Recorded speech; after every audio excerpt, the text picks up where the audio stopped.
না সংগ্রাম, দালালি না রাজপথ, আপোষ না সংগ্রাম, দালালি না রাজপথ, ক্ষমতা না জনতা।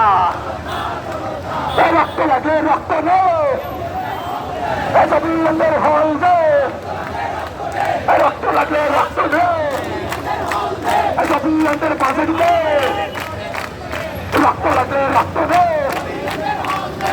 1, 2, 3, 4 হল আমাদের অধিকার, 1, 2, 3, 4 হল আমাদের অধিকার, 1, 2 রক্ত লাগে রক্ত নেই। বৈষম্য, মন্ত্রণালয়ের বৈষম্য, মন্ত্রণালয়ের বৈষম্য,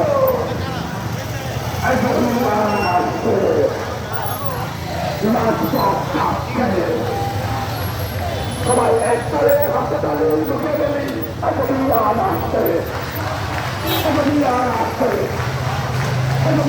আসছে,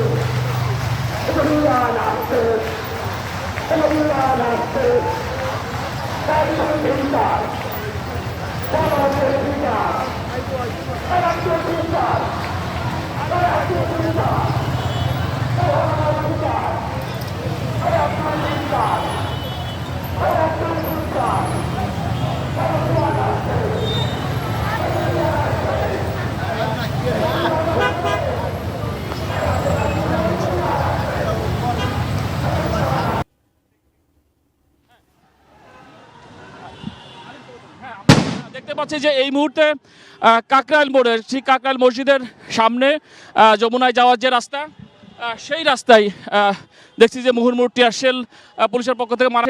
একদিকে শিক্ষার্থীরা এবং আরেকদিকে পুলিশ অবস্থান নিয়েছেন। আমরা জানি যে শিক্ষার্থীদের যে 3 দফা দাবিতে যে লং মার্চ, সেই লং মার্চের ঘোষণা গতকাল রাতে দিয়েছিল এবং এই মুহূর্তে দেখতে পাচ্ছি যে আমরা পুলিশ সদস্যরা তারা ব্যারিকেড খুলে এসে তারা শিক্ষার্থীদের সঙ্গে তারা কথা বলার চেষ্টা করছেন এবং কিছুক্ষণ আগের যে পরিস্থিতি ছিল সেই পরিস্থিতি আসলে আপনাদেরকে এই মুহূর্তে দেখিয়ে বোঝানো সম্ভব না। কিছুক্ষণ আগে এখানে মুহুর্মুহুর সাউন্ড গ্রেনেড, তারপর টিয়ার শেল নিক্ষেপের ঘটনা ঘটেছে।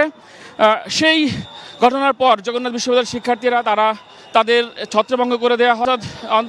5 মিনিট আগের যে পরিস্থিতি ছিল এখন সেই পরিস্থিতি এখানে দেখছি যে শিক্ষার্থীরা এবং পুলিশ তারা নেগোসিয়েশন করার চেষ্টা করছে, তারা এখানে কথা বলছে। তবে কিছুক্ষণ আগে এই পরিস্থিতি ছিল না এবং যে ব্যারিকেড সেই ব্যারিকেড রয়েছে, পুলিশের যে ব্যারিকেড যমুনার ঢোকার আগে যে কাকরাইল মসজিদের ঠিক সামনে সেই ব্যারিকেড এখানে রয়েছে। আপনারা নিশ্চয়ই ছবিতে দেখতে পান। আবারও পুলিশ এখানে লাঠিচার্জ করে ছত্রভঙ্গ করে দেওয়ার চেষ্টা করছে। আপনারা দেখতে পাচ্ছেন যে পুলিশের অ্যাকশন আবারও দেখছি যে পুলিশের অ্যাকশন শুরু হয়ে গেছে এবং দুই পক্ষ থেকে ইট পাটকেল ছোড়া শিক্ষার্থীরা দেখছি যে এখানে ইট পাটকেল ছুড়ে এই যে পুলিশের দিকে তারা ইট পাটকেল ছুটছেন এবং যে পরিস্থিতি অনেকটা বলা যায় যে রণক্ষেত্রে পরিণত হয়েছে এই কাকরাইল মসজিদের সামনে। তবে নির্বিঘ্নে তারা জগন্নাথ বিশ্ববিদ্যালয়ের সামনে থেকে এই যমুনার মৎস্য ভবন মোড় পর্যন্ত তারা নির্বিঘ্নে এসেছেন। তারা প্রথমে গুলিস্তানে যে গোলাপ শাহ মাজার, সেই মাজারের সামনে তাদেরকে প্রথমে আটকে দেওয়ার চেষ্টা করা হয়। তবে সেখান থেকে তারা চলে আসে এবং চলে আসার পর আমরা একটু সামনে দেখাতে চাই, সামনে